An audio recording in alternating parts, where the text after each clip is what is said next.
Okay?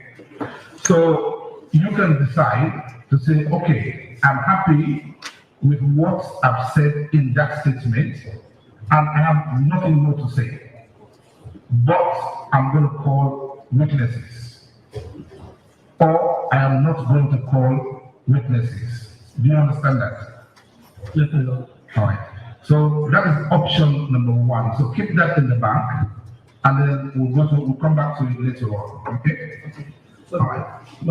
So just on procedural issue, and we see that the cameras are still on the court. We don't know whether the cameras have participated while the trial is proceeding. You're actually giving your ruling. Your ruling has finished, and then the cameras are still in court. So we just want to get, it's a criminal trial. So we don't know whether the cameras are allowed to hear why the trial is going on out there, because the ruling has been given and it has completed. The Constitution requires the criminal trial to be held in public. So nothing wrong with that. That's an application. Full-fledged studio and the equipment, and as accused persons, whether we can also bring our equipment into the court to make your application. That's right. Right. So you understand the first option that I gave you? Yes, okay. All right. Now the second option, where you are right now, you can just stand there and tell me everything you want to tell me about the case. Okay? Okay. I will listen to you, I will record all of it down, but then nobody will ask you any questions.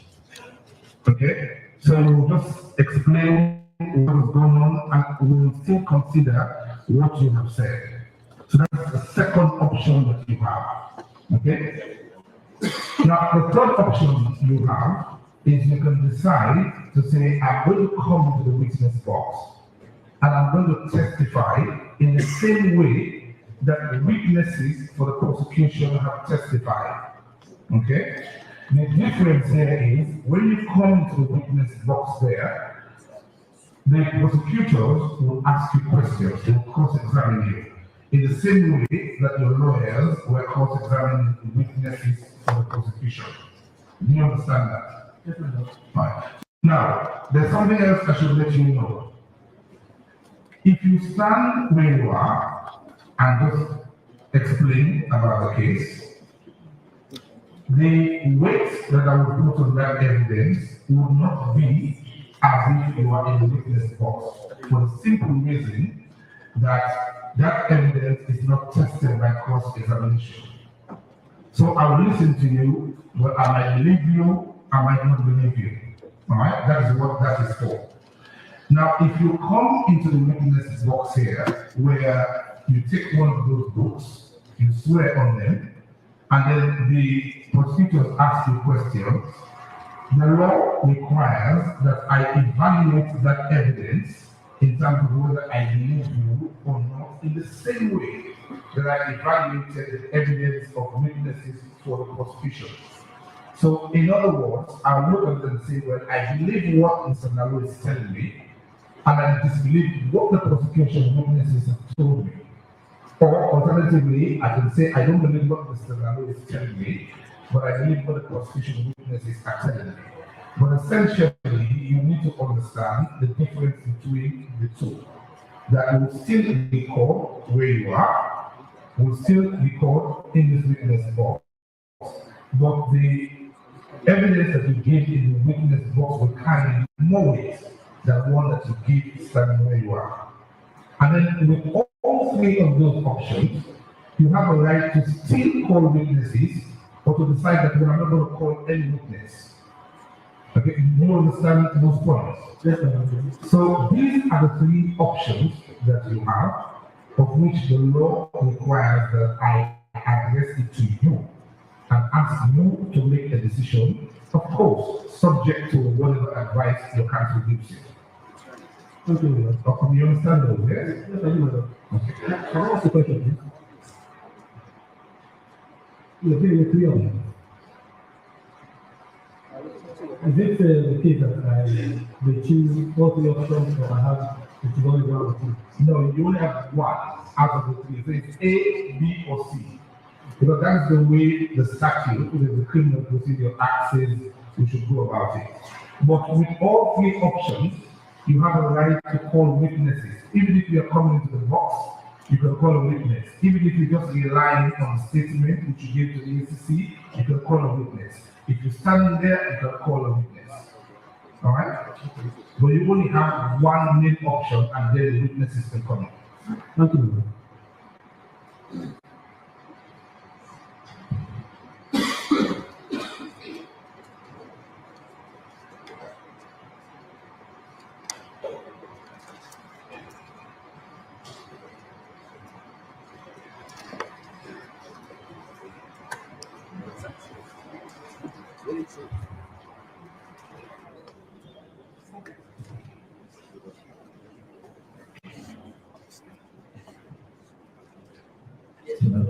Thank you very much.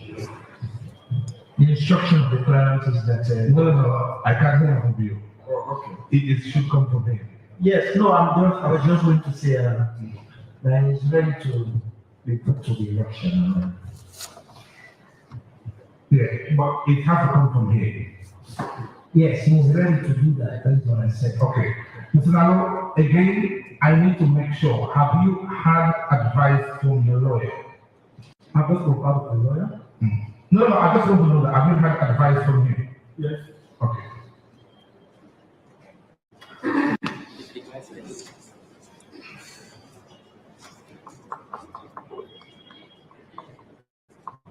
Yeah. Well, at this stage of the trial, I must let you know that right from the beginning, I've been known to my solicitor that I'm ready to take the case box. Thank you very much.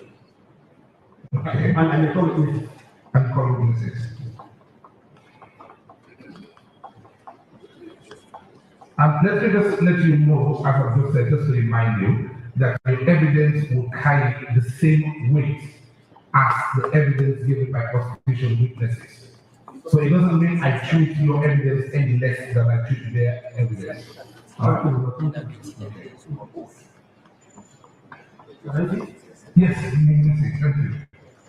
And when you further caveat that it is subject to what comes out of the court. Yes, and this is in the ruling that should there be a need to change elections as a result of the local visit, sure, the court is open to that. As your lordship.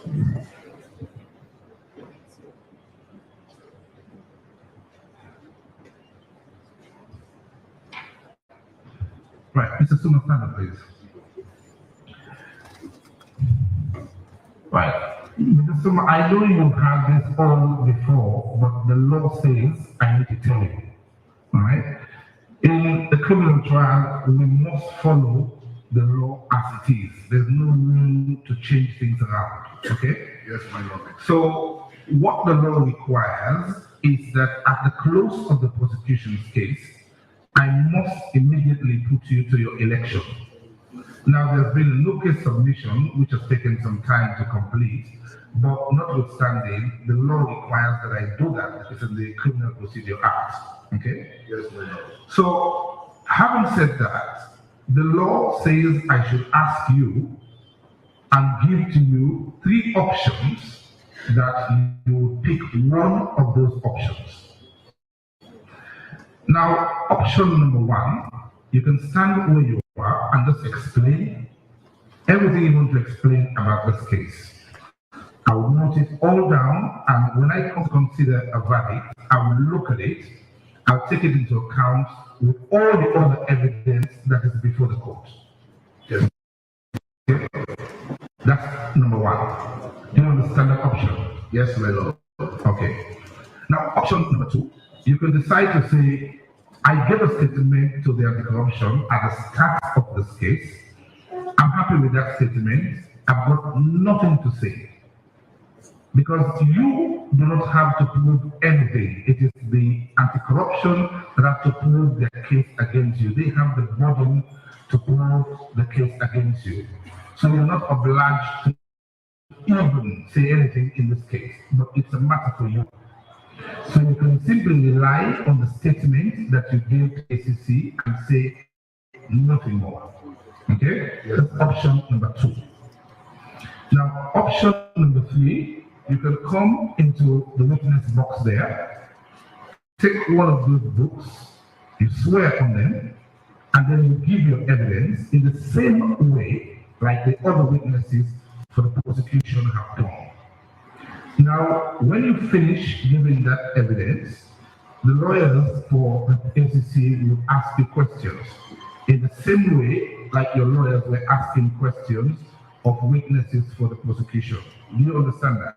Yes, my lord. Okay, now there are benefits and demerits to both coming into the witness box to testify on oath and to stand where you are and just tell the court anything you want to say. Now, if you stand where you are and just tell the court everything you want to say, I will not give it as much weight as I will give it to the evidence that you give in the witness box. So I will listen to you, but then I might decide, well, I don't believe him anyway, and I just ignore it.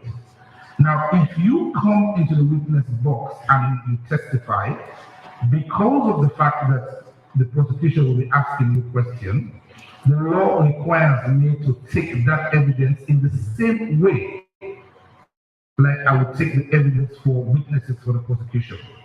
So I look at what you say and I compare and contrast backwards and forwards until I come to a position on it. Okay? So you understand those three options? Yes, my lord. All right. Now, the other option that you have is you can call witnesses. Either option that you choose, A, B, or C, you can call witnesses and say to them, look, come and testify for me. You don't have to tell me how many witnesses you have now, but you could simply say to me, I think I'll be calling witnesses. Okay? Yes, my lord. Now, down the line, when we come back to New York, if you think that, well, what I said to the court earlier on, I want to change my mind, you let me know, and then of course, I will give you an opportunity to change your mind if that's what you want to do. The law allows that. Yes, my lord. Okay? Yes. Now, again, the statement that you've given to the ACC, you can rely on that and then say, well, I have a witness or I don't have a witness. So do you understand those three options? Yes, my lord. All right. Now, before I hear from you, you have an opportunity to confer with your counsel, ask for him to advise you as to what you need to do. And before you speak again, I will ask you if you've got that legal advice from him. All right? Yes, sir. Having looked at the authority section 192 section 1, as long as the accused is defended, that could be done by counsel. No. The accused is put to his election. No.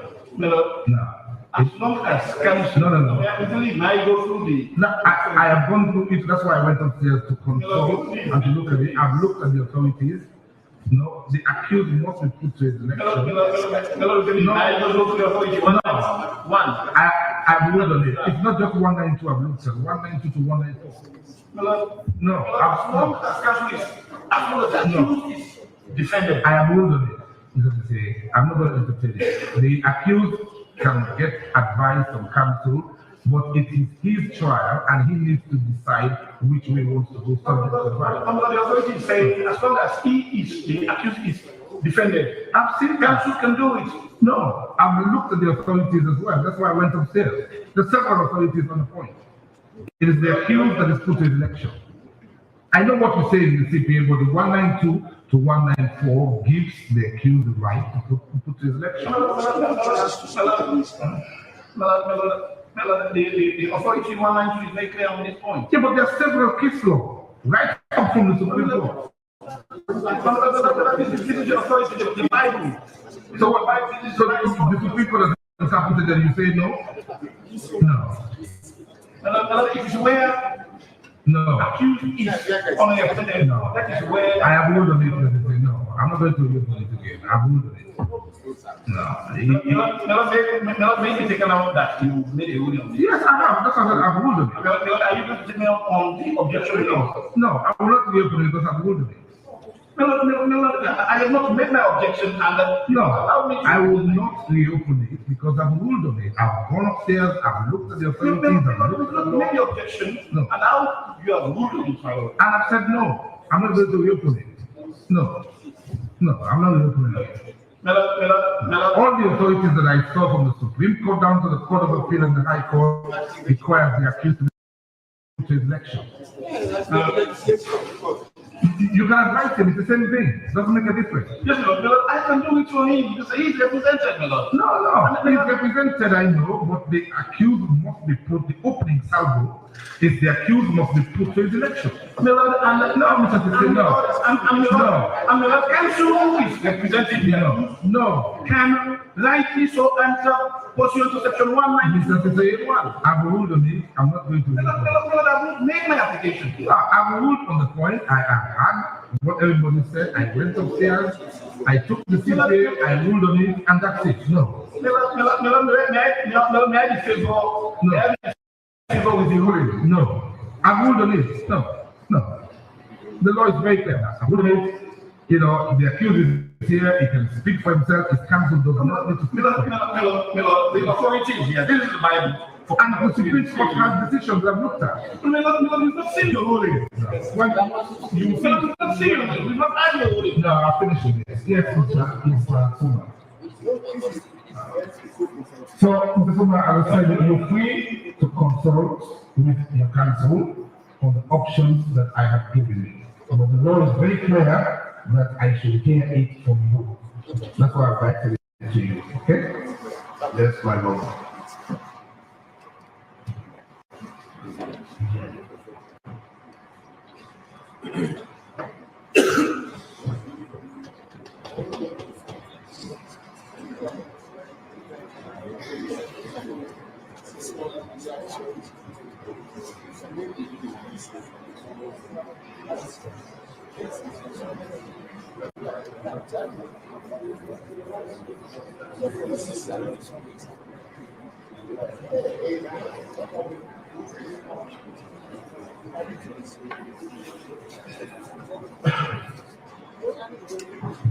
Right. So, again, the law requires me to ask you, for the subsection 23, have you conferred with your lawyer?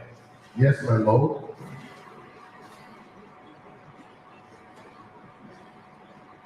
Right. And of the three options that I've given you, which one do you intend to take? My honor, I elect to pursue the third option and call witnesses. Yes, no, all of the three options that you have, you can call witnesses on all of them. I elect to take the witness box. You have to take the witness box. Yes, President.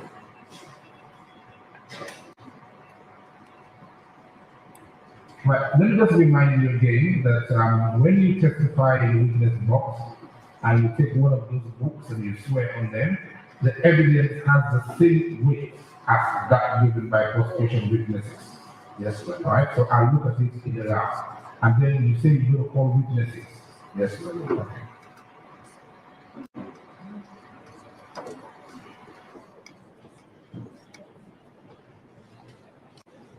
All right. Thank you very much. You may see. Yes, my lord. Mr. Bawo.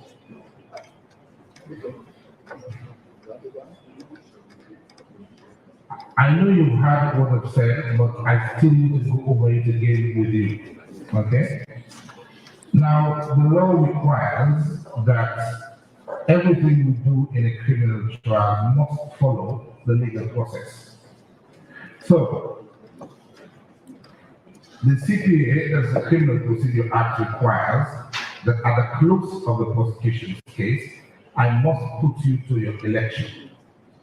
Okay? Now, in putting you to election, you are simply indicating to the court what you intend to do as part of your case. Now, you're free and you have the right to confer with your lawyer at any stage. So, whatever it is you're saying, you're doing it on legal advice. Okay? Now, you remember when you started off with this case, you gave a statement to the ACC. Right. Now, that statement is already before the court. So you have a choice. Okay? You can rely on that statement that you gave to the ACC, and then you say, I have nothing more to say. I'm just going to rely on that statement that I've given to the ACC. So that is option number one. Do you understand that? Okay. Now, option number two, you can stand where you are as it is, say nothing whatsoever, or in fact, explain everything you want to say, or just whatever you want to say, you say it. I will note it down, but then I'll listen to it, but then I'll take it into account as part of the overall case. That's option number two. Okay? You understand that? Yes, sir. All right. Option number three, you can come in here and then you say, okay, I'm going to pick one of those books in there, Bible or Quran. I'm going to swear on them, and then I'm going to tell the court exactly what happened. Now, the law requires that I should give you equal weight, like I gave the prosecution witness. So in other words, their evidence is not better than yours. I'll consider it in the same way like I will consider them to determine one way or the other who I believe. Okay? But when you finish in that box, the state lawyers will have to ask you questions. So the court examining you in the same way like your lawyers have been cross-examining witnesses for the prosecution. Do you understand that option? All right. So now, the difference between the two, that is you standing where you are and tell me anything you want to tell me about the case, and coming to the witness box, it means that when you stand there, I don't place much weight on it. I will simply listen to you, record it, and if there's something in there that I believe I should pay attention to, I will. Because the reason being, questions were not asked by the prosecutors. Okay? Yes, sir. But if you go in there, it's different issue. So those are the three options that you have. Okay? Of those three options, A, B, and C, if you want to call witnesses. So you can say, you don't have to tell me now that you have 5 witnesses or how many witnesses, but I have witnesses which I will call subsequently. Okay, so do you understand those three options? All right, before you tell me what you want to do, you have a right to confer with your lawyer to say, well, what do you advise me to do? And then when you finish, I'm going to ask you again whether you've got legal advice. I don't want to know what your lawyer told you, but just tell me that, yes, I've got legal advice. Okay? So you understand those?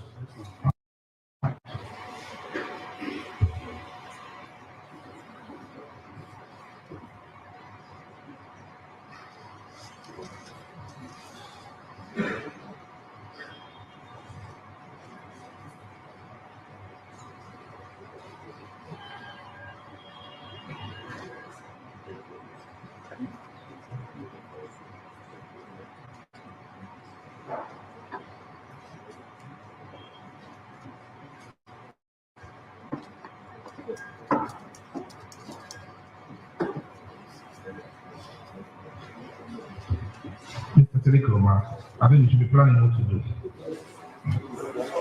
Okay. Okay.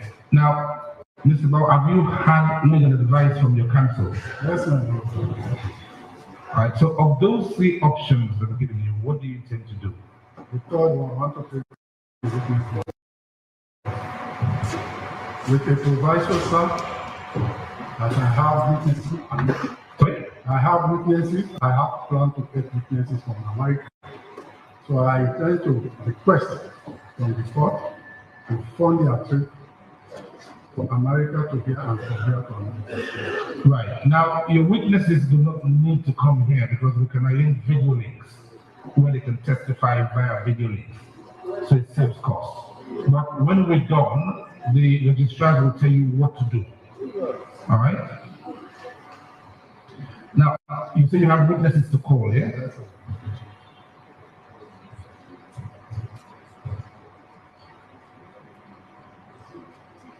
All right. Thank you very much. Let me see.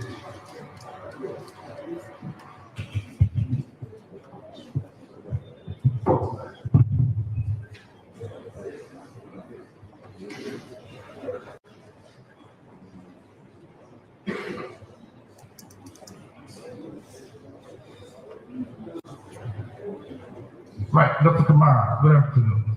Good afternoon, my lord. Right, in every criminal trial, the law requires that we follow the law to the letter as it is, which means that at the close of the prosecution's case, the law requires, as in the criminal procedure act, that I should put you to your election. In other words, I should inquire from you how you intend to conduct your defense in this case. All right. So that is what the law requires me to do.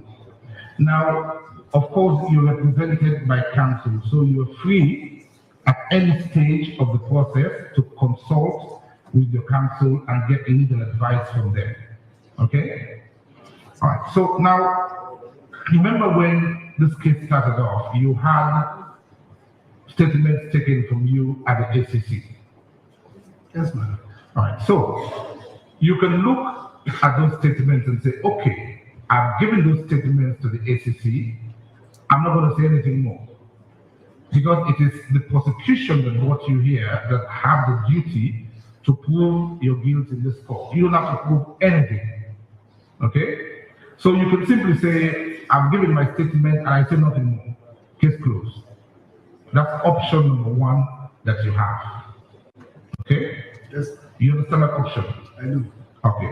Now, option number two that you have, you can simply stand where you are and say, okay, you know what? I need to explain what has been going on. And then, however long it takes, whatever you want to say, I will record everything that you're saying to me. And then you can say, okay, I've said all what I want to say, and that's it. I leave it at that. Okay, that's option number two. I do. Okay. Now, option number three, you can decide to say, you know what I'm going to do? I'm going to come into this witness box because I want the court to hear from me as to what happened. So you take one of those books, Quran or the Bible, you swear on them on oath, and then you testify just like witnesses for the prosecution. So essentially, you'll be allowed to say your counsel will be asking you questions, and then you explain what you want to explain, and then when you're done, the lawyers from the prosecution would ask you questions. So that's option number three. Now, I need to explain to you the two options that you have. Now, if you stand where you are and just explain to me whatever you want to say, I will listen to you. I will record it, but then I might say, okay, yeah, well, I've had it, but I don't know. You okay? I am. Okay. So I might just say, okay, I listened to you and I heard you and that's it. But if I see something that maybe is important, I will listen to it. But then the weight that I give to it is not like the evidence that is given in the witness box. So if you are in the witness box, even though you are accused, but your evidence carries the same weight as the prosecution witnesses that testified here. But the only thing is, the prosecutors here will ask you questions. Then we can assess the evidence one way or the other. So these are the three options that you have. Now, amongst those three options, you can call witnesses that will come here, take the oath, and then they will testify on your behalf to say, oh, don't do this, or whatever it is they want to tell us.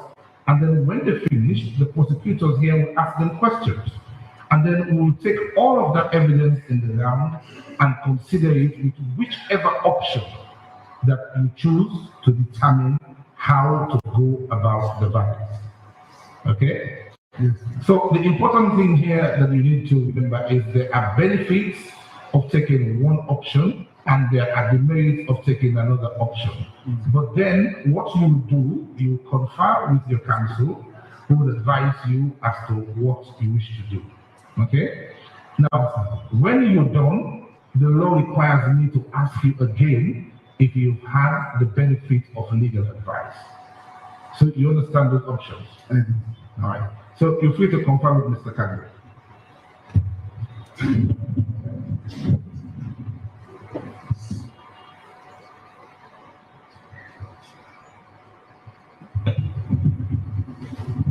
Thank you, ma'am. So, Dr. Kamar, have you had legal advice? Well, Don't tell me what he told you. I just need to know if you've had legal advice. within the time frame given to me, I know. But you have conferred with your lawyer. Within the time frame. I wish I had more time. Well, you still, let me say, you have the option down the line. I'm open to say to you, if you feel that, well, that option that I chose, I don't like it, I can change it. I'll give you that option as well. Okay. Because we have to go to New York, and when we come back, you might choose to change your mind. But it's just so I have an indication of how you intend to conduct your defense. All right? Okay. So, what do you intend to do? I will testify. I'm calling witnesses over time. From the box. So you come to the witness box to testify as a witness in the case. To the best of my ability, I will. Okay.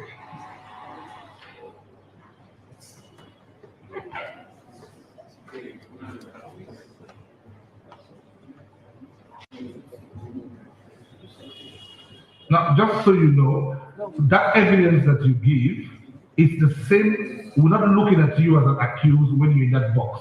You're a witness like everybody else. You understand that? I know, my lord. Okay. All right. Thank you very much, sir. Let me see. Yeah. Right, Mr. Decorum. Yes.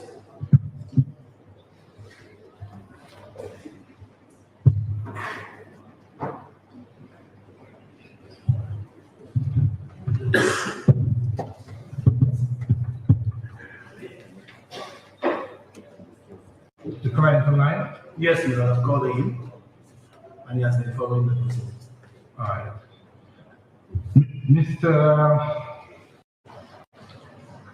Mr. Kamara, Dr. Kamara, sorry, can you hear me? Sorry, not you, Kamara. Dr. Kande Basil Kuri Kamara. We judge is now addressing you, okay? So you have to listen. Yes, sir. All right. Can you hear me what I'm saying, Dr. Kamara? I'm not getting you clear because of the mic.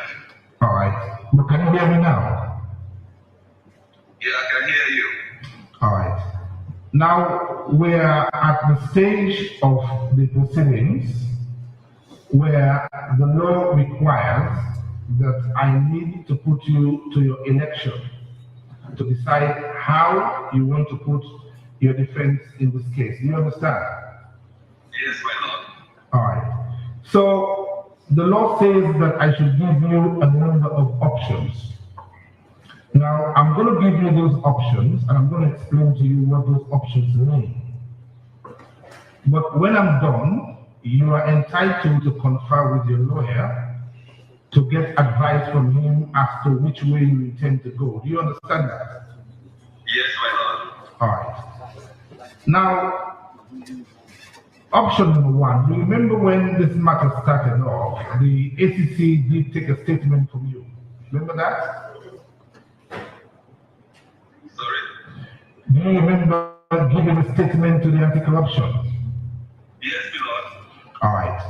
So, option number one that you have is you can simply say you're going to rely upon that statement that you gave to the ACC, and you say nothing more. That's option number one. Do you understand that option? Yes, my lord. All right. So keep that in the back.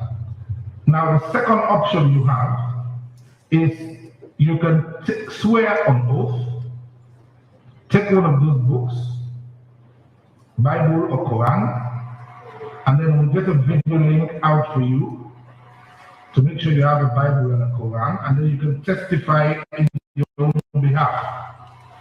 You understand that? Yes, my lord. All right, I'm going to finish.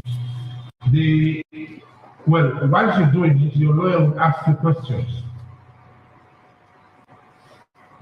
And when you're done, the lawyers for the prosecution will ask you questions again. Do you understand that? Yes, my lord. All right. Now, the other option that you have, which is the third option that you have, is you can simply, like you're talking to me now, just explain anything you want to explain about the case. You understand that? I said you can simply explain to me like you are right now. Tell me anything you want to tell me about this case. Yes, Lord. I will listen to you. I will note it down, but then that's about it. Because I will not be able to give it a lot of weight because it has not been tested in court examination. You understand that? Yes, Lord. So the benefits and the demerits of the two of them is, if you just tell me anything you want to tell me about this case, I might not take it in the way I should take it if you are testifying on oath. Yes, Lord. Simply because the evidence that you give on oath would have been tested in cross examination. So you will be treated as a witness like all other witnesses for the prosecution. You understand that? Yes, Lord. All right. Then, of all those three options which are given to you, you have a right to call witnesses if you wish to. Do you understand that?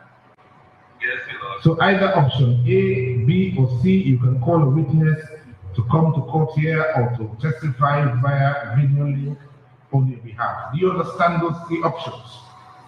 Yes, Lord. All right. So now you are going to be free to talk to your lawyer who will advise you what to do. But then when you're done, I'm going to ask you if you've had legal advice from your lawyer. Do you understand that? Yes, Lord. All right. So you're free to talk to your lawyer. Permit me. Sure.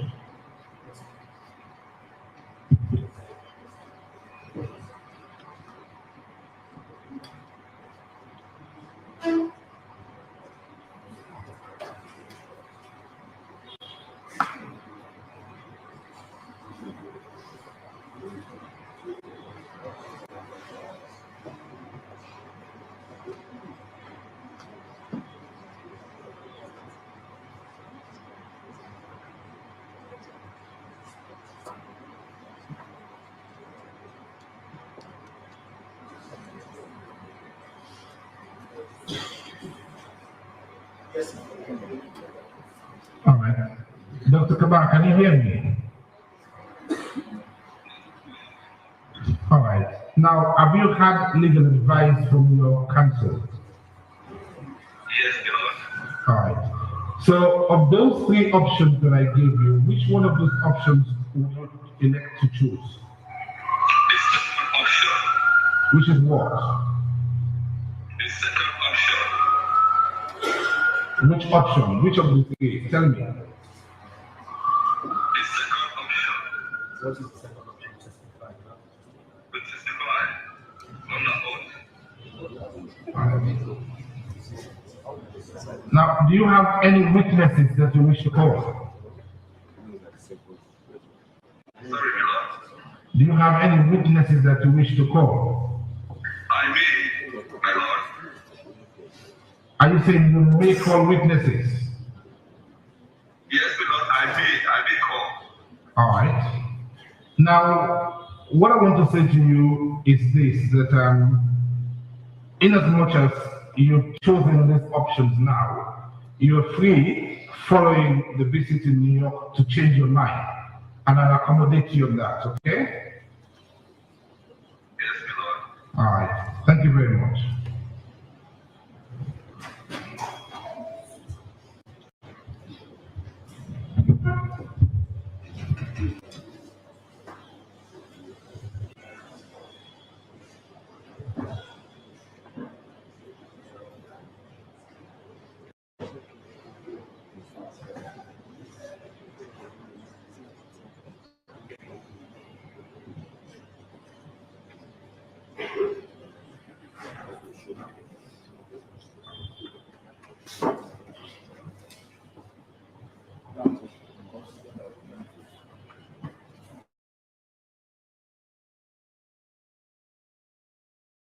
So, councils are aware, the locus in co visit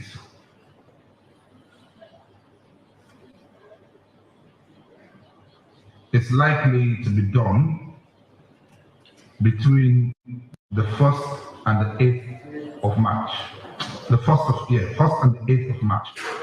So preparations are actively in earnest for that period. And I propose to bring this matter back on the 17th of March for the start of the defense case. So anybody that has witnesses, I think we should be getting our witnesses ready. If obviously, depending on what happens in New York, what we see in New York, people might change their minds. I don't have a problem. But the only thing that I would say is if there's going to be a change of mind after New York, please do an application quickly so we don't waste time on it. So I know there's going to be a change of mind, so and then I can adjust the dates one way or the other, bring it forward just to deal with the question of election. But the defense case will start on the 17th of March. Anybody has any issues with that? I'm not with that part. I want to give election. They was trying to inform the court the intent, calling witnesses on my advice, my lord. But it is clear that the witnesses we will be calling are all in the United States of America. And we really love to actually have them in person so that the judge gets to see the examination in chief and the cross-examination. They are to study the demeanor of the witnesses as it's often done or as it was done with the prosecution witnesses, my lord. So I can't see them on video link? My lord, I would just love the court to follow the trend. I mean, the prosecution, there were times it took like a month or two just waiting for one witness to come from abroad to come and testify. You know, if my memory serves me well, there was one particular witness we had done for over a month or so because the court really wanted to see that witness in person. You know. I take the cue that we are fastly trying to go technological, but as defense counsel, I would be much more comforted if this witness we have to take the witness stand and examine him in chief, my lord. So are you prepared to pay for him to come in? My lord, that's why I am asking the state, my lord, because it's justice, my lord, justice for the accused and justice for the prosecution. My client has not been working since he was indicted in this matter. He's not been working. He's been on personal.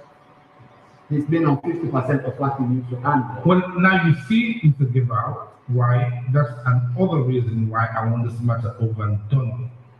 Because it's certainly not fair on somebody, if they're going to be acquitted, to have to be suffering for months and months and months and months until the matter is finished.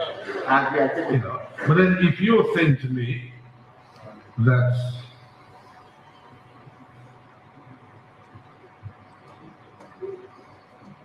Hey, just telling me I think 600,000, 600,000 years. well, absolutely, and you know nobody can survive with that. Yes. So that's all the more reason why I sit and I think, well, I would not want to be in the position that they're in. So this matter needs to be dealt with.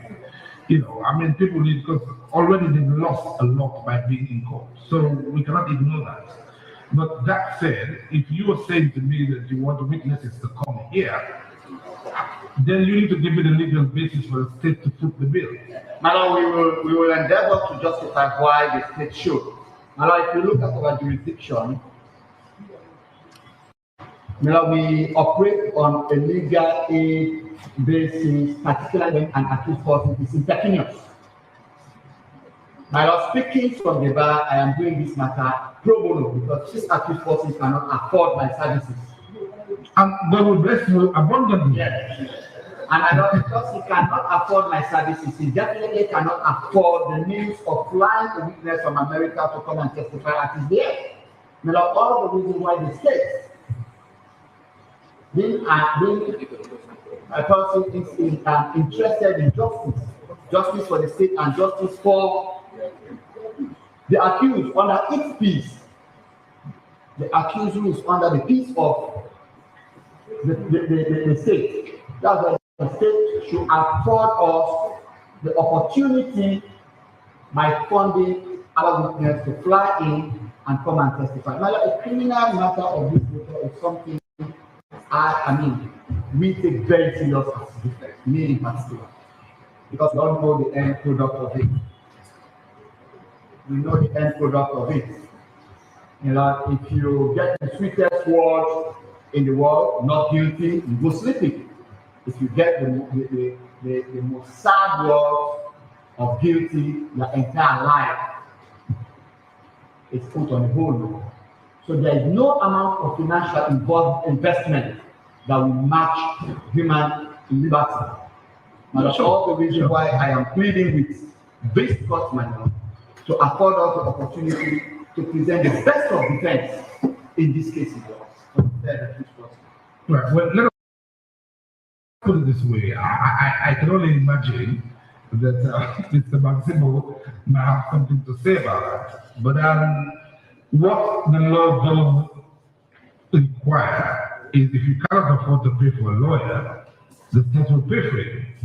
But then you will have to convince me that the law should be made to pay for a witness to come and testify in your case.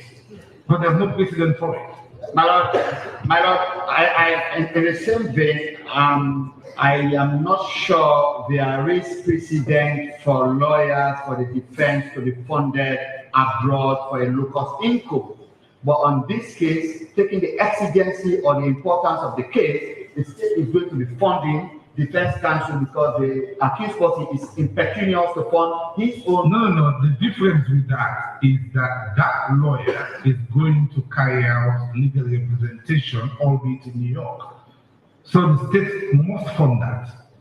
But after calling a witness to say, well, come and testify with me, and then the state should pay for that, there's no precedent for that. My lord, the question that I would love to ask to the state is just if this witness cannot afford to bring his witness to testify, and as a result of his failure to bring a witness, he's convicted. Well, that is why we have videoing. I can look at the witness, I'm able to see what the witness is saying, I'm able to assess the demeanor in the same way. Like I would look at the witness if he's standing across there.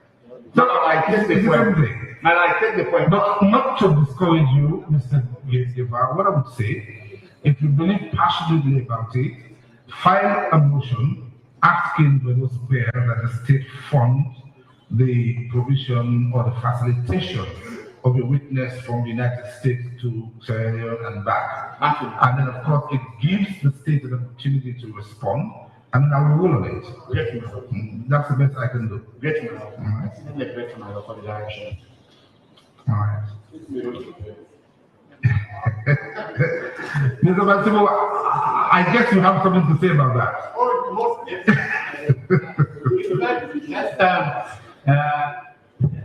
As a preliminary observation, there seems to be some confusion rather as to the state and the prosecutor. I'm fully aware that we prosecute in the name of the state. But when it comes to issues relating to legal aid, and it's not really the responsibility of the prosecuting authority. No, it is the state. That is what the Constitution says. Yes, the state, but not for clarity, not the agency. No, but you are representing the state. Yes, and there are mechanisms, there are bodies that are set out specifically for that. It doesn't have anything to do with the prosecutor. Whether it's the state. No. It is not you per se, or as in the ACC should deal with it, but if an application is made, which I believe Mr. Giva was talking about, it's a matter for you to then pass it on to the state that you're representing. To say, I have this application before me, counsel for the accused is asking for a witness to come here, and then you take instructions, because you're representing the state. Yes. Wouldn't it be far faster, so to speak, if they approach the appropriate body? No. Legal aid is there. No, the Legal Aid Act would not effectively cover that request that is asking. Okay. What is happening here is we're in the middle of a criminal trial, and he said, well, as part of my defense, I need to have a witness here, but I cannot afford to get that witness here. So it is for this reason why I've said to him, you need to file a motion seeking the state to pay for that witness to come over here. You will have an opportunity to file an affidavit in opposition, and then I will rule on it. That's the best way forward in the interest of justice. Yes. It's that obligation that No. The issue is the onus is on them to show. That's why I've told Mr. Gevao to tell me the basis of his application and to put it in application. So then I see the legal basis of his request. Because as far as I am concerned, I can see the witness by video link. Now, COVID has got us to the point where we can see people across the world. So, but if he is saying he wants to see the witness here live, he needs to give a good reason in his motion as to why.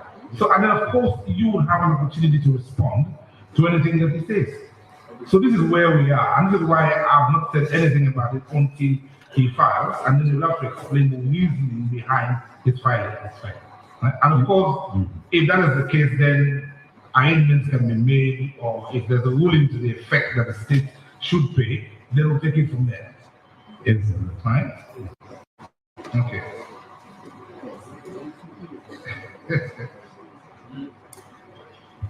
Yeah, it's okay.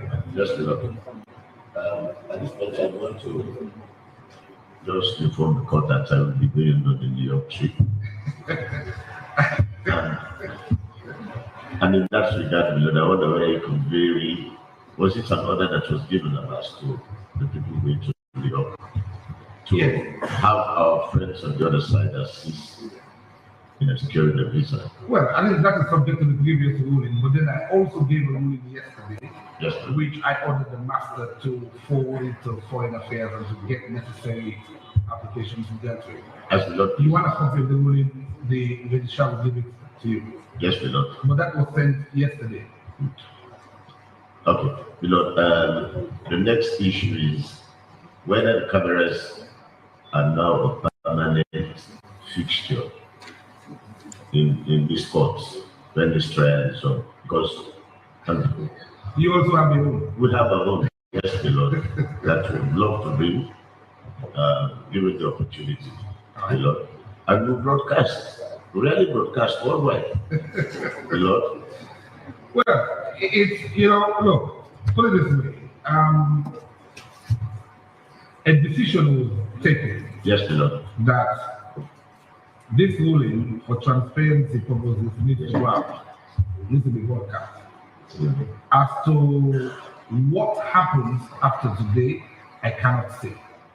But in view of the fact that you have your own media, Yes, my Lord. I would suggest you guys to the Honorable Chief Justice and Yes. tell him that we want to also come on broadcast. And of course, if he gives the go-ahead, I'm sure your media will be here too. Yes, my Lord. That's So, that's normal nowadays in the. yeah, but I think, trials like this, Yes. my view is that they should be broadcast. As my Lord, please. That's my view. Yes.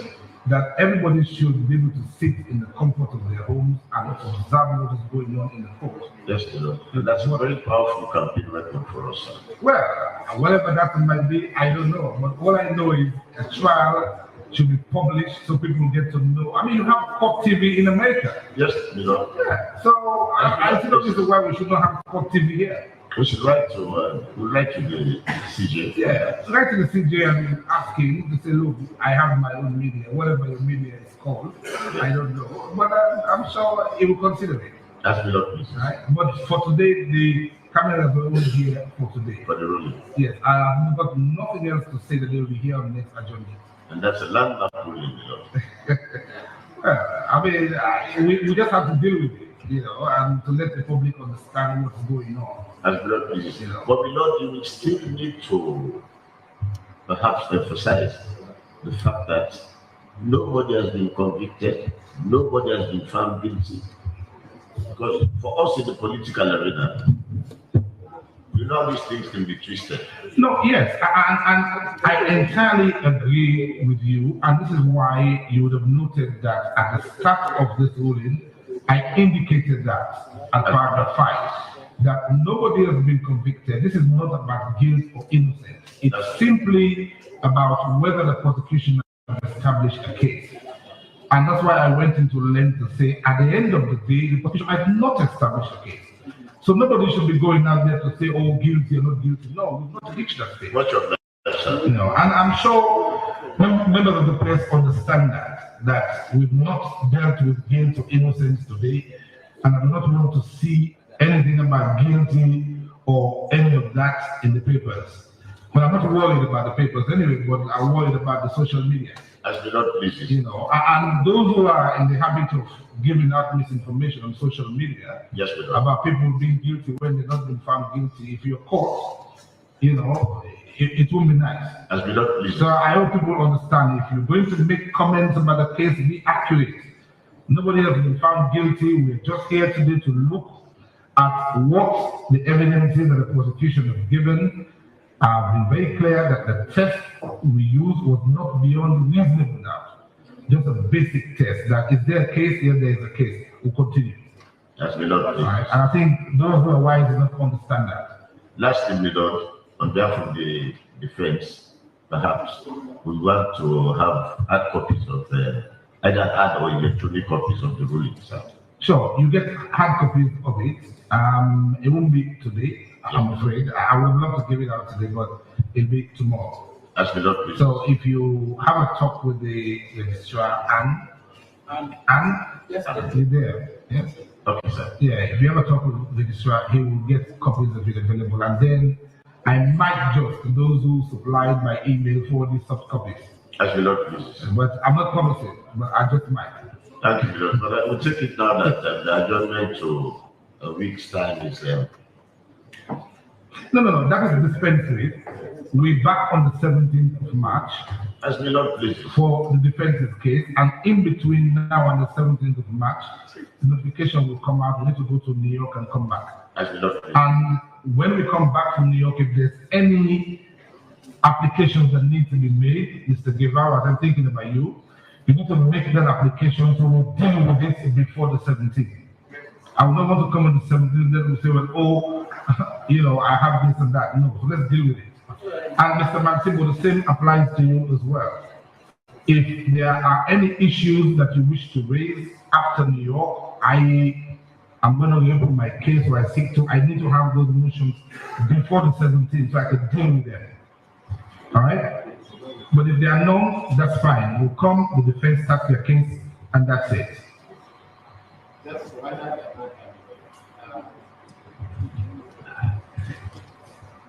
It's a bit sensitive in the sense that these are issues that we have been dealing with a bit of discretion, i.e. we have made reference to prevailing circumstances. Every one of us knows what those are. But my learned friend, with the greatest of respect, has made a statement which might be interpreted otherwise. What statement? When he made the indication that accused number 4 will be the next president. Wait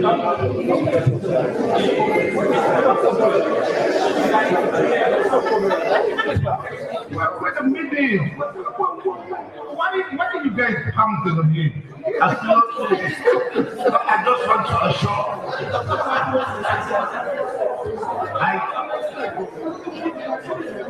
I just, you know, Can I finish?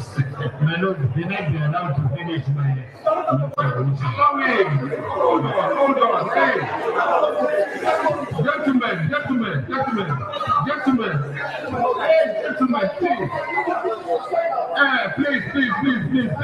Hey, Mr.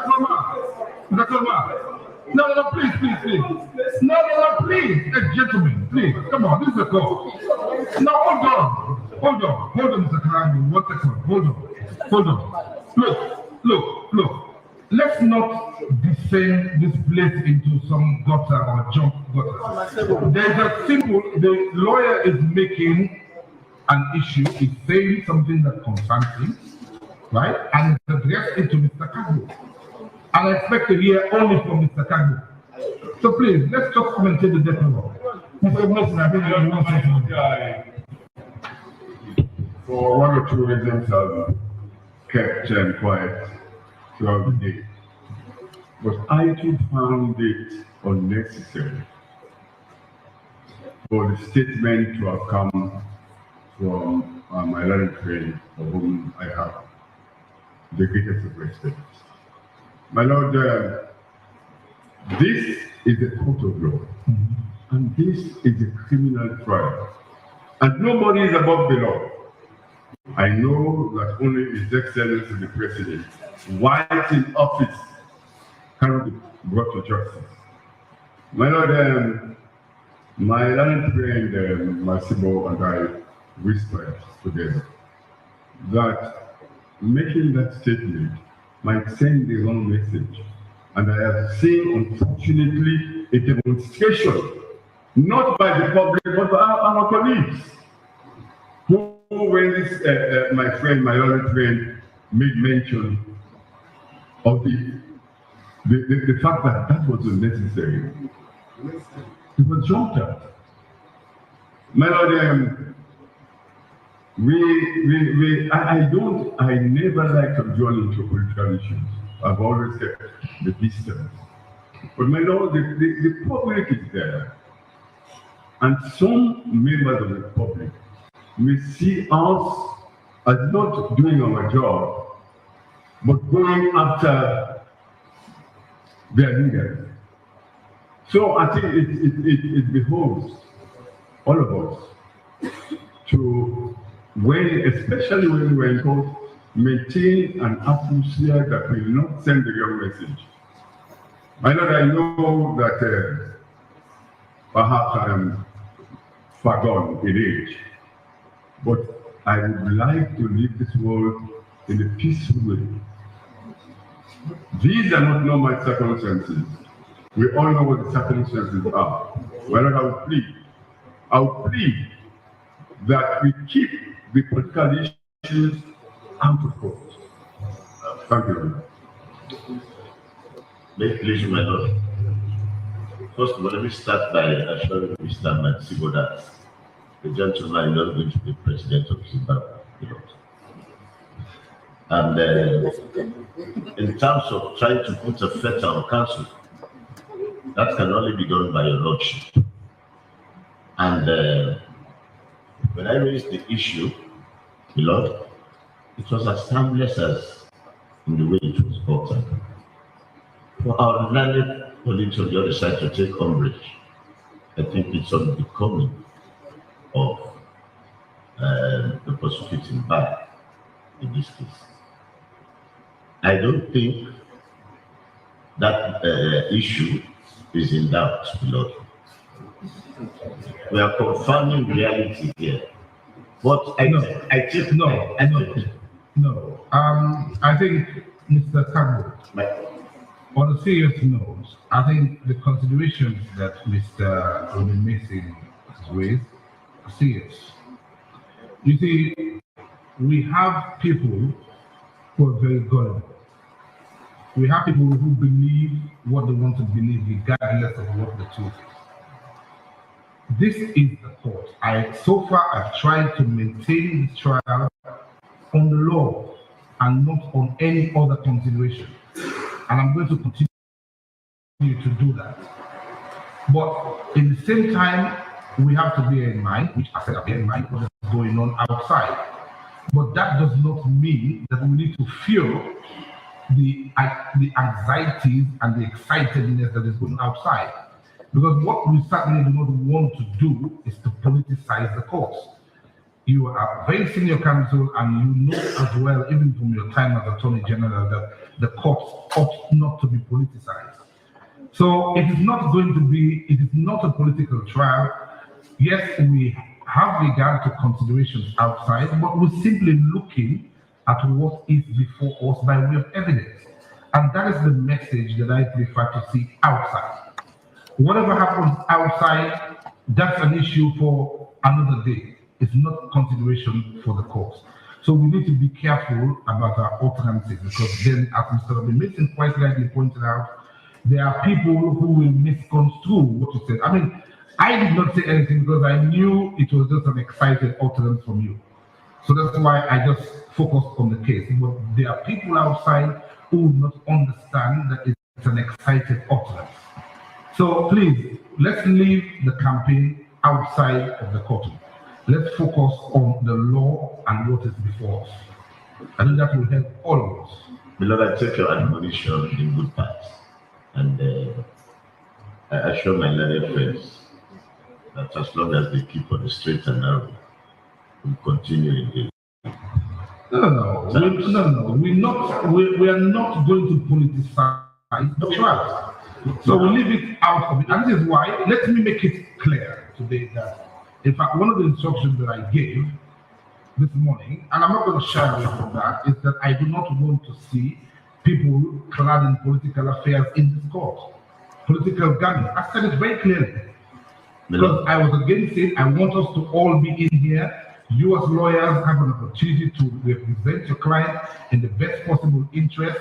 But what I do not want to see is political garments in the courtroom.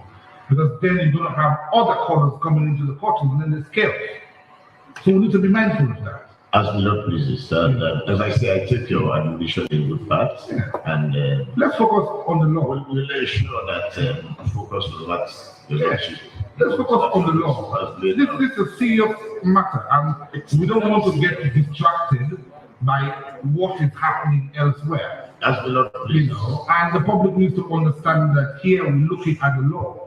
As the Lord pleases. There's nothing else we're looking at here other than what is before us. So certainly I'm going to address you just on the law. Yeah, let's just and the facts. To the law. And the facts, yeah. As the Lord pleases. Because you see, at the end of the day, I always believe that when an accused is appearing in the court, they need to have the best possible defense, which means a defense that is focused on the case. Because if you're not, then you leave lapses. So this is where I want us to focus on what is before us. We'll do that, Lord. Please, I appreciate that. Thank you, Lord. All right, thank you. Mr. Mason, I believe that adequately deals with your concerns. All right, thank you. Sorry, my lord. Yes, Mr. Fofana. Yeah, now that this local visit will be coming up and we are not coming back to court before the visit, I was just wondering if Mr. Jules Sanderby will be informed, because there is a possibility that the court will have to constitute itself at the locus. And Jules Sanders, I mean, he's an accused person before the court, and the court is moving to the jurisdiction of the contract. Your Lordship didn't want to say anything about that, but I think it is crucial, because if it is possible, we probably might want to have him as a witness at the locus. I mean, so that we lay that issue to rest once and for all. Well, you just encourage that, Mr. Maxwell. They just go object. No, but that is why in the local submission, I referenced the fact that Mr. Sanders is free to come into the trial if he likes. No, so it's about informing him. Yes, he will be informed. About the visit. He will be informed. I don't think Balan Frey has anything to object to about that. No, he's an accused. He's just not before the court, but he's an accused. My only objection would be whether this court can be constituted in the US. The court can be constituted anywhere. Even the locals, the court is going to the locals. Like I say, I stand to be corrected. My understanding is the jurisdiction of this court ordinarily is limited to the geographical. No. Indeed, my lord, only in instances where, for example, offenses are alleged to have been committed within the embassy or the... No. Now you see that he had no business bringing us here. He's admitting that. He's fully aware that he has no business bringing us here. hold on, gentlemen. Mr. Matibo. I'm saying, Mr. Matibo. All right, look. yes, You would recall, yes, not long ago, yes. that a British judge came here and conducted a trial here. Right? Quite recently. Well, yes, the trial was conducted here. But likewise, this court can move to New York and conduct a trial in New York. It is still the court of silence sitting in New York. The court can sit anywhere. As long as I am there, I call counsel, the court can sit. It's within the precincts of the Chancery. That's right. And in fact, the Chancery building is Sierra Leone. That's the thing I was maybe. It's Sierra Leone. We're giving some international law lectures. Don't wind them off. You want to wind them off. You see, this is what you do. That's why there is a possibility too, Mr. Matibo, there is a possibility too to prepare Dr. Ali Kaba for a reform at the country building. I mean, certainly, when witnesses are upset, it's open. Anybody that wants to change that can file an application and then I will rule on it. It's as simple as that. All right? So I think all matters are settled. Please, gentlemen, Mr. Deval, if there's going to be any changes, let me know in advance. So other than that, Mr. Fofana, in fact, both of you, if you should be ready to take the first accuse on the 17th.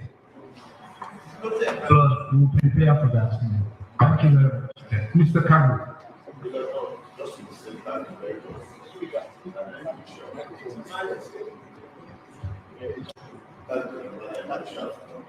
Proceedings today, and we look forward to seeing you on the 17th. I thought you would say you look forward to seeing me in New York. And then I'm sure I'll take Mr. Matsiwo for a break. Oh, certainly. I'm sure he's looking forward to that too. On Fifth Avenue, my lord.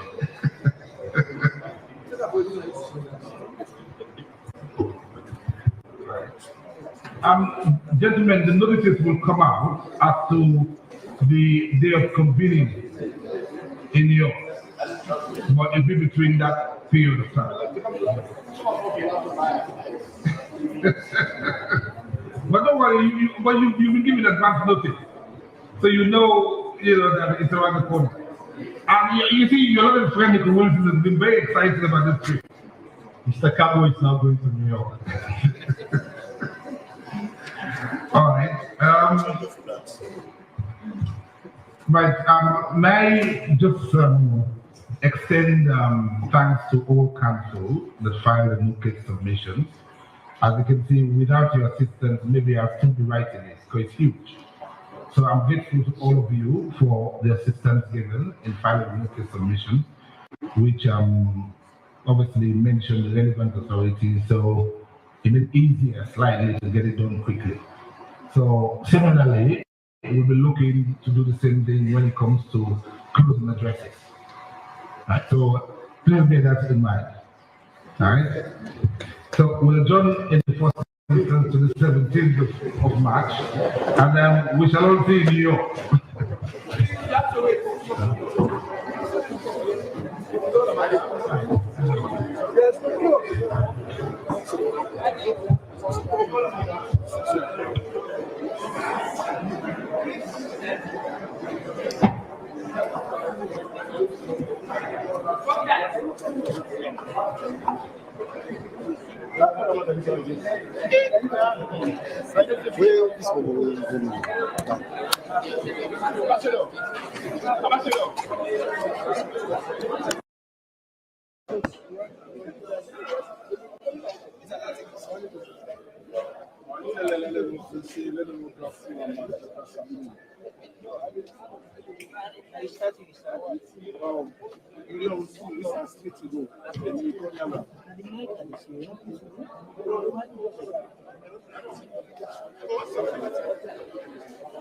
Welcome back. This is AYV Television on Channel 33. We're broadcasting live from the main law courts building here in the Central Business District in Freetown. You might be seeing the camera rolling. The court has been adjourned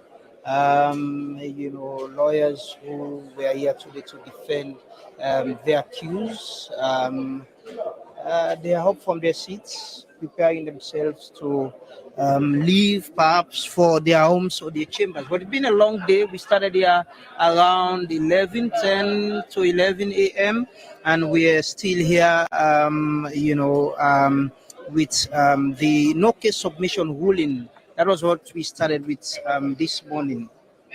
The Honorable Justice Adrian Fischer overruled the no case submission that was, asked for by the defense team of Dr. Samura Kamara, who is the fourth accused in this matter, and Fode Vamfomba Bawo, who is also an accused in this matter.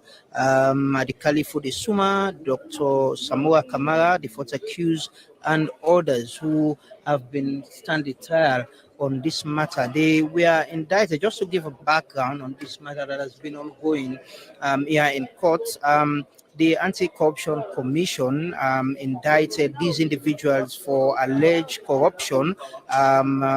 They said they misappropriated public funds amounting to $6,530,000 United States dollar, and up to that some amounts that was meant for the construction of the Selion Chancery building in New York.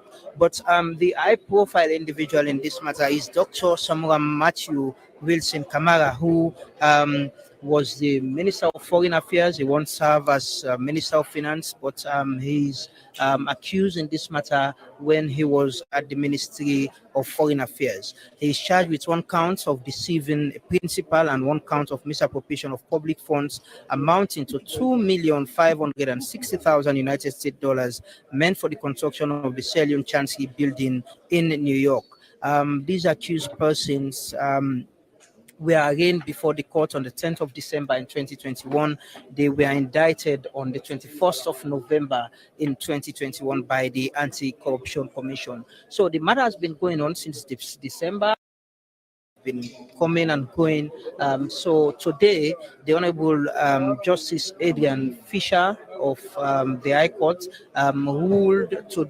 overruled their submission for a no case submission. Their plea for a no case submission in this matter. He said, there is a case. They need to answer to the corruption allegations, and their lawyers should prepare their defense. So what happened after the ruling was that the Honorable Justice Adrian Fischer had to ask them to put them to elections and to determine how they will be putting up their defense. So the things that he asked them today, they must choose from three options that are open to them on how they want to go with their defense. Whether they will rely on their statements made to the investigators and already before the courts during the investigation with the ACC, and whether they want to narrate their own version from the dock without being cross-examined, and whether they want to testify on oaths and call witnesses to their defense. And all of them who were here today, including Dr. Samura Kamara, preferred to take the witness stand, and also they will possibly be calling witnesses. So that was agreed on, even though there were some objection from African Osise, who is one of the defense lawyers, but that was agreed on, and the Honorable Justice gave his ruling on that, so that was clear. And the other matter was they will have to travel to New York to go and see the Chancery building. They will have to do a locus visit, what they call in law. This means they will have to go and see the location, because this is a question of the Chancery building that was to be constructed for Sierra Leone in New York. So they'll be traveling. They're expected to travel to New York between the 1st to the 8th of February. They will have to travel, and then they will come again to Sierra Leone. When they come to Sierra Leone, they should be meeting around the 17th of March here in Freetown to continue with the matter. So that is actually what has happened. It has been a long day. This was a packed full, courtroom. You can see well-wishers or supporters of Dr. Samura Kamara are moving outside with him. And this was where the lawyers, defense lawyers were seated, and also the prosecuting lawyers and other defense lawyers were seated. But the room is almost empty now, and the Dr. Samura Kamara is moving out with the people who came here to support him. But one thing that has been very clear is that the Honorable Justice Adrian Fischer clearly warned that this matter should not be politicized, even though he agrees that it's a public interest matter, considering the fact that Dr. Samura Kamara is already the flag bearer of the main opposition, All People's Congress. It clearly stated that the matter should not be politicized. The lawyers should leave politics outside. When they come here, what they should speak is the law. He gave that warning, and if as well warned journalists and people who write on social media to be very mindful of what they said. What he clearly said is that no one has been found guilty in this matter. The matter will continue, and people should be looking for. There was some arguments whether the cameras will be in here again, whether live coverage will continue. But he clearly said he couldn't comment on that for now. But one of the defense lawyers, the former Attorney General Frank Kagbo, also requested that they want to come with their own media to continue covering these proceedings live. What's also Honorable Justice Adrian Fischer made clear is that, in his own opinion, matters like this should be live in the media. The people should understand and know what is happening. So perhaps the next proceedings, or even moving to New York, the media will be allowed to cover whatever will be happening in this matter. There were some arguments about politics, and with the prosecuting lawyer, Mansibo, is a Zimbabwean who is representing the Anti-Corruption Commission, and renowned and lawyer Robin Mason had to come in and gave some caution about politics and security and their well-being, as well as lawyers who are prosecuting this matter. The other side to this is that one of the accused, who said he is on 800,000 salary, is represented by Honorable Indolo Moiwo Givao. He is appealing that the state fund his witnesses who are in the United States of America. Because he's not receiving much, he's not been working since he was indicted. His lawyer has been saying he can't afford to pay for the witnesses to come in. Even when the Honorable Justice Adrian Fischer said they can speak to the witnesses through video link, the lawyer was saying they want them to come so that the judge can see them in person, and they can be cross-examined in person. So he has asked him to write and ask about it and see whether they can, and the state can fund that and do that. But we've spent almost the rest of the day here following this matter, and the Honorable Justice Adrian Fischer has received commendation from both the defense team and the prosecuting team for how he has handled this matter, the time he's given them, and also how he's letting them understand that time is of essence, considering the fact that one of the accused person, the fourth accused, Dr. Samura Kamara, is expected to be contesting the June 24th multi-tier elections, and he's already the presidential candidate of the main opposition APC party. Even though he warned them about not bringing politics into the court, he said he's also aware of the atmosphere in the country and the individual that is involved. I want to talk to El Casano quickly as we round up with our coverage here live from the Law Court building on what this means for the judiciary. Elkas, once more, welcome to AYV. Thank you for having me again. Final time. We're closing out. We've spent almost the rest of the day here covering this matter. But what clearly came out is that the judge, Honorable Justice Adrian Fischer, clearly said, this is part of transparency and accountability, letting the public know. And in his own opinion, he thinks this should be happening. But one of the defense lawyers, Frank Kagbo, was asking whether this will continue. Yes, thankfully, we have a Chief Justice who is a reformist. the judiciary under his leadership has gone through a lot of unprecedented reforms. To his mind and the mind of the judiciary management and staff, we have this unshakable conviction that transparency inspires confidence. Accountability will always build trust.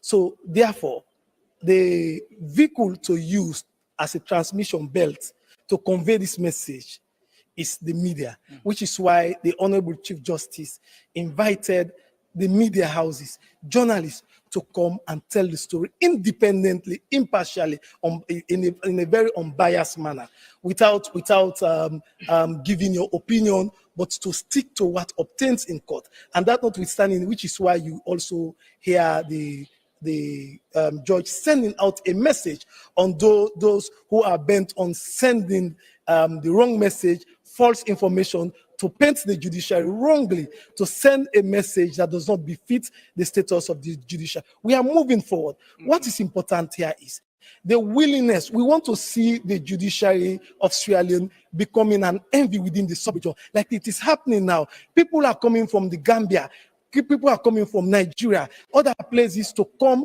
and learn from the judiciary of Sierra Leone, which is why also we had quite recently the UN team headed by the UN resident representative was here. Okay. He visited here. He visited the chambers of the Honorable Chief Justice with a lot of commendations. Well, we are commending him because of his kind of leadership style. What is very much clear, Elkas, is that even the judge, the Honorable Justice Adrian Fischer, has agreed that this is a public interest matter, considering the fact that one of the accused person, the fourth accused, Dr. Samura Kamara, is the flag bearer of the main opposition, All People's Congress. What is very clear, it's a public interest matter. Do you want to assure the public whether this will continue, whether the cameras will be allowed here, considering the fact that he is already leading a political party? At the moment, the judiciary limited it to the no-case submission. Okay. Certainly, the Honorable Chief Justice of the judiciary is an institution that is always responsive. If we want it to continue, we'll certainly communicate it to the respective media houses, but we will not preclude the very fact that it will not continue, because even when we sent out the media advisory, we said because it involves the flag bearer of the main opposition, All People's Congress, we want people to see.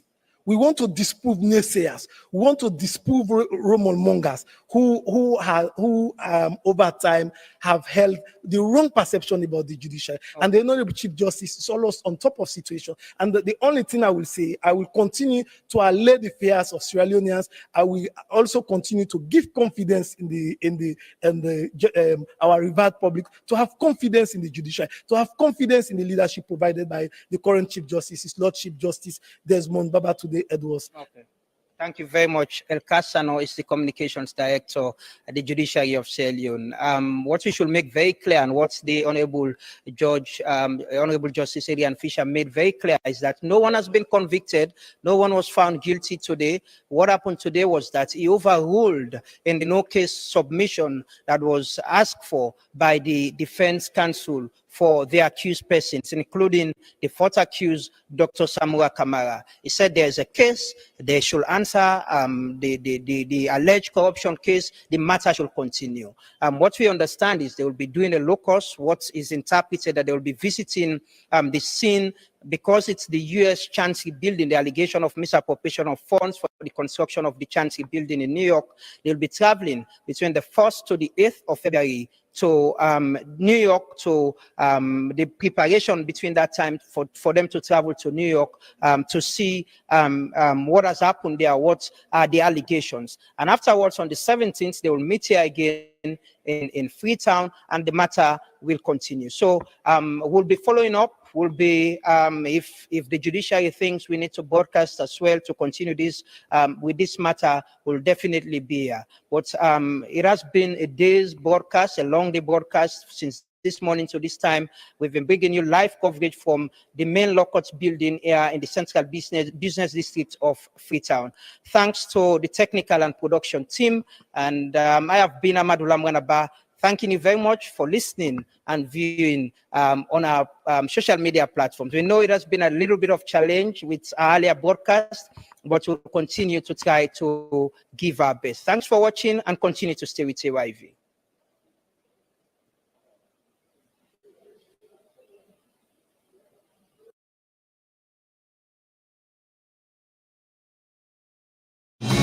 AYV is your home of credible, factual, and balanced news coverage. We pride ourselves as the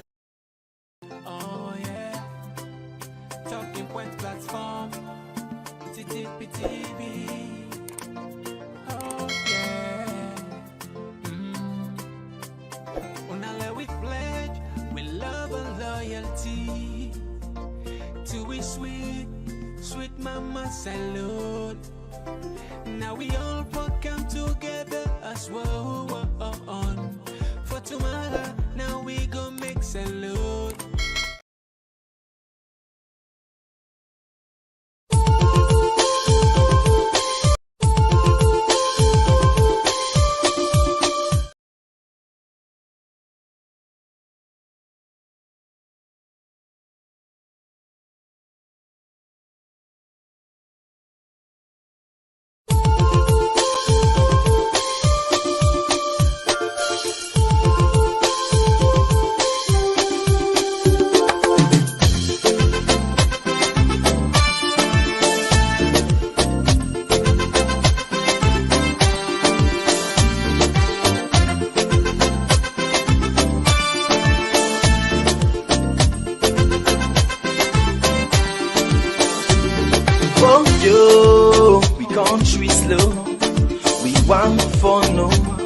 Why not they grow?